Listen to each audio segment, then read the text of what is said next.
Hello, Gary here from Pathways Homestead, and I harvested a deer this morning, and so we're going to start skinning it this afternoon. And I thought I'd show you guys the process. I know there's a lot of times there's questions about when some of you get started doing things for yourself and you start um, hunting and taking some of your own meat. And however you take your own meat, the process sometimes is intimidating. So I thought I'd show you how we go about processing our deer. First thing I'm going to do is skin this one. I've already gutted this one, and I've broken open the pelvis and the sternum when I was gutting it, and so it's open. I've let it hang and chill out. It's been mid 30s most of the day. It's gotten into the 40s here this afternoon, but it's chilled out here hanging in the tree today, and so I'm going to take this buck and I'm going to skin it. And I'll start right here at the hocks, and I've come down. You can see I've already come down here, open that up, and I'll do the same thing over here, and then I'll ring it around here, and I'll start to pull the hide off. So hopefully you can watch as I do this. On deer and most game, something you need to know, the more you can cut from underneath the skin, the less hair you end up with places. If you cut from on top of the skin, you end up cutting hair, and that gets more hair all over things. So the more you can cut under the skin, the better.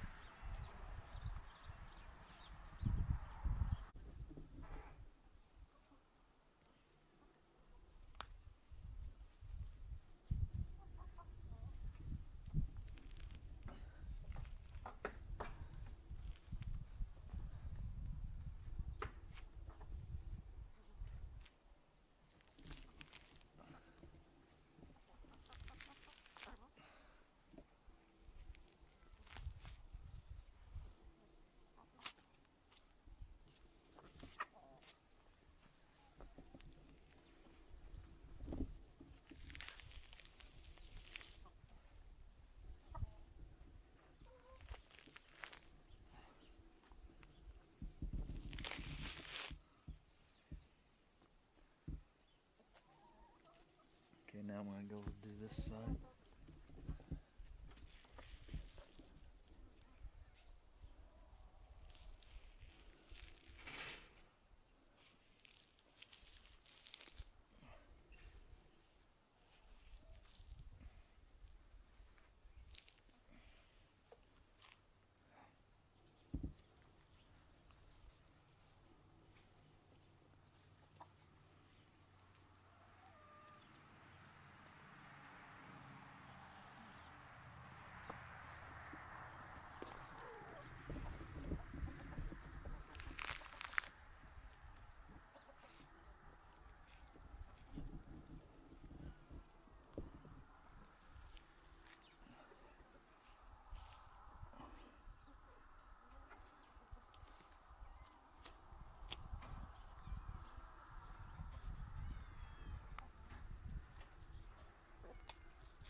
And I'm just going to go ahead and cut the tail off right here. You'll notice I'm pulling as much as I can without having to cut every piece of it. I'm going to cut the tail off right here. and it gives me a good handhold.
Okay, I'm going to use my gas-powered winch and raise this deer up a little bit.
I need to film that, but I can't go on the other side. There we go, that's good.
Your shot?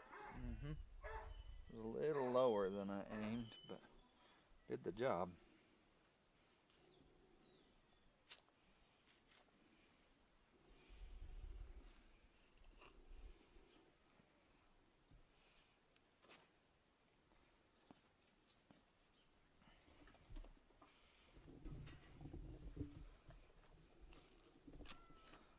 For us in homesteading, fall is usually one big major constant in fall in our homesteading journey has been meat production. Butchering chickens, butchering pigs. Always deer and antelope and elk have played a big part of our homesteading journey.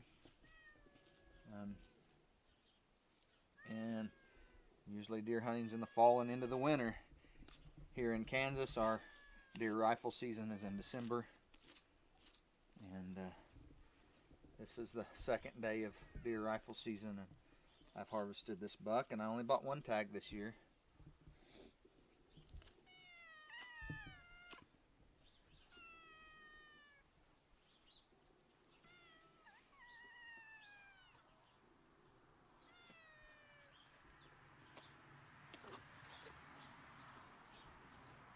When my kids were young and I was feeding a bunch of mouths, and we lived in a place where big game was pretty plentiful, a lot of times there would be, between my son and I, 8 or 10 big game kills in a fall, and we would easily eat all that meat.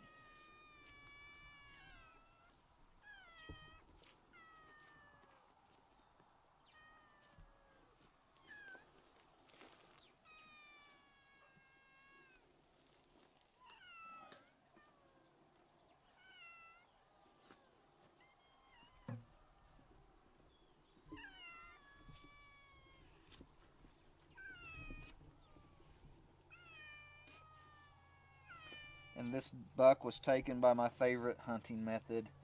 It's called still hunting, and that might be a little confusing term, but that's what it's called. But basically I was slowly creeping and stalking through the timber, and it's not just a walking and looking for something, it is a real slow, methodical combing of the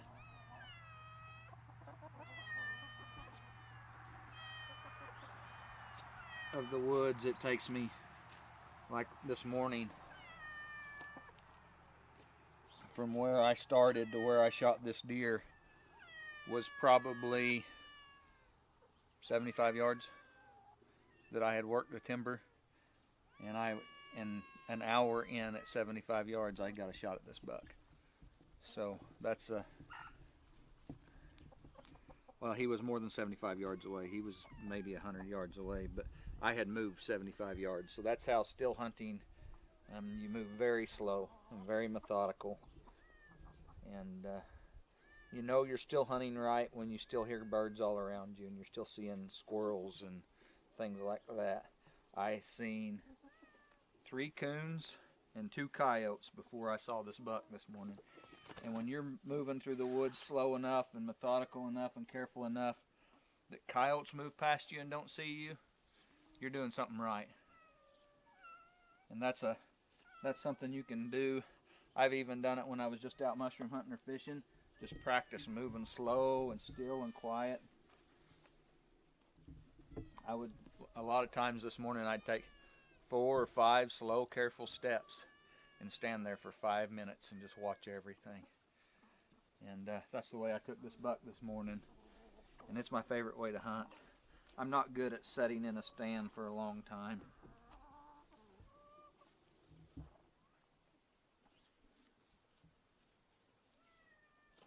Although I've done plenty of it, I'm not real good at it.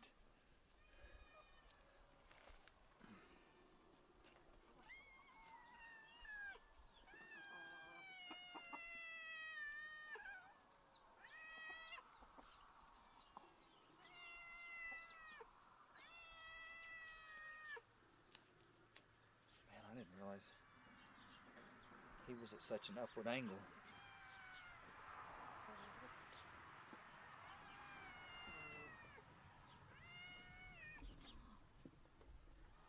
I'm sure it entered here. Well, there's an exit there. Okay, it went through there, and some of that's a piece of shrapnel that's come up through there. Oh, okay. See that? Yep. But here, look right here. Here's where the bullet went through the rib cage, directly across from that hole. but some of it has traveled up Splintered. inside of that shoulder bone and come out right there.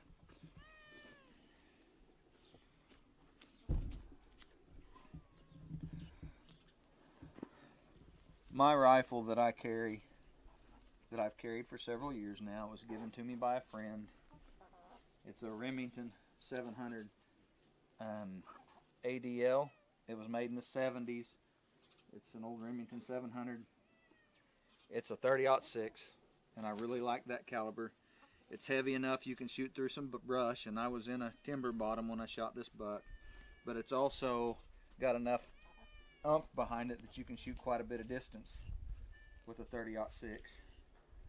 And so it's pretty good for around here where you will get a lot of open shots, but then also there's some nice brushy timber bottoms to hunt too. And so it's really a good rifle for here. And that's good because it's what I got. It was a good rifle for Wyoming as well. Yeah, it was. It shot pretty good distances with plenty of impact.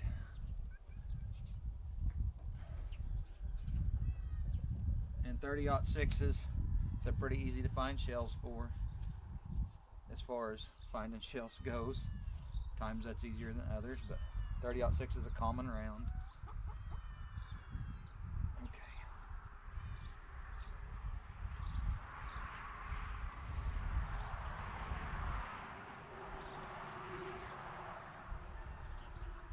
Hey, I hear you, cats.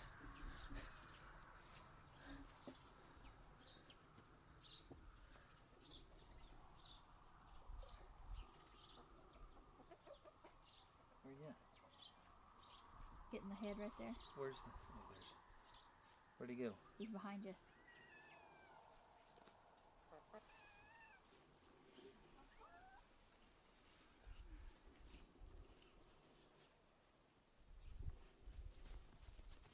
Ah.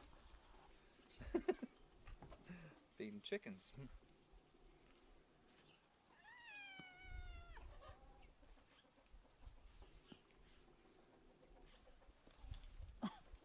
The chicken's chasing him down.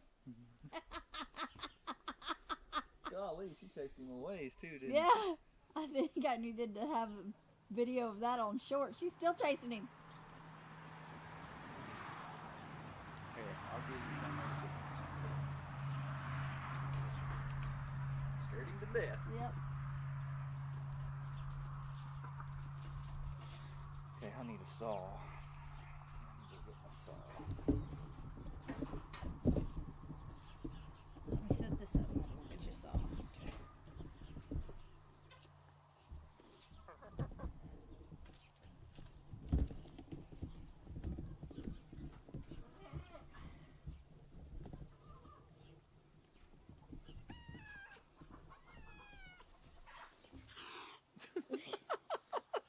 Poor cat.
Oh my. It's got a broken. Yeah, some kind of injury. There's a liable to be a bullet or a piece of arrowhead. There's scarring over here. Yeah.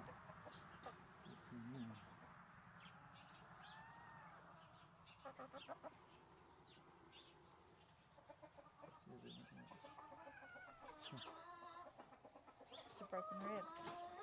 Yep. That's all it is, a broken rib. Cool.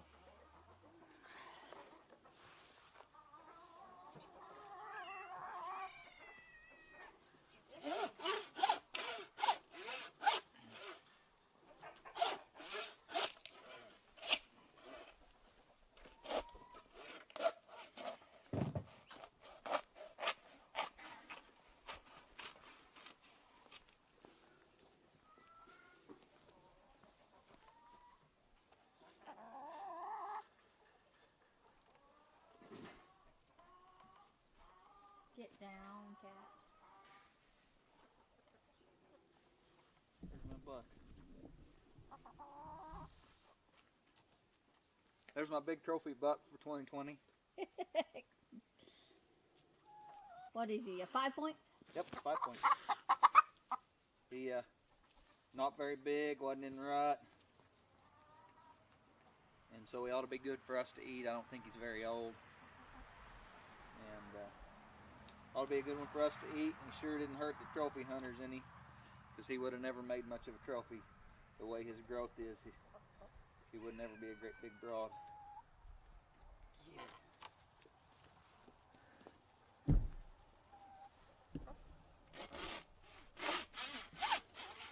Okay, I'm going to cut these 4 feet off.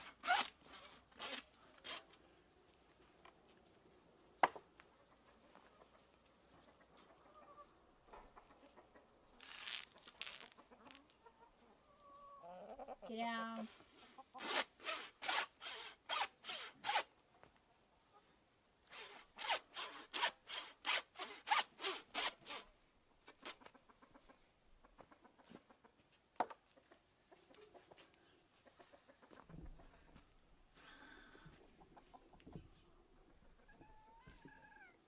All right, now we have our deer skinned, head off, 4 feet off, and then we'll get into the next part of cutting the meat. We're going to start to cut the meat out. If the chickens don't whip the cats, we'll be doing good.